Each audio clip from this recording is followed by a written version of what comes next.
ایک طرفہ معطلی ناممکن ہے۔ الجزیرہ کی رپورٹ منظر عام پر آ گئی ہے۔ مودی کی ہندوتوا پالیسی نے خطے کو آبی تباہی کی دہلیز پر لا کھڑا کر دیا ہے۔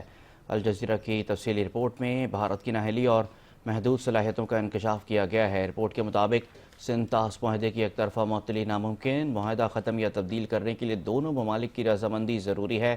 بھارت ڈیم بنا کر بھی پانی ذخیرہ نہیں کر سکتا۔ سیلاب کا خطرہ اس کی اپنی آبادی کو لاحق ہے۔ بھارت کشمیر پر قبضے سے دریاؤں کے پانی پر مکمل کنٹرول چاہتا ہے۔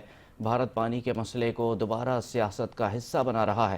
اسلام آباد کے ماحولیاتی اور پانی کے ماہر نصیر میمن کے مطابق یہ بھارتی سرکار کی ایک سیاسی چالاکی ہے جو پانی کا بہاؤ تبدیل کرنے کے بجائے صرف پاکستان میں خوف پھیلانا چاہتا ہے۔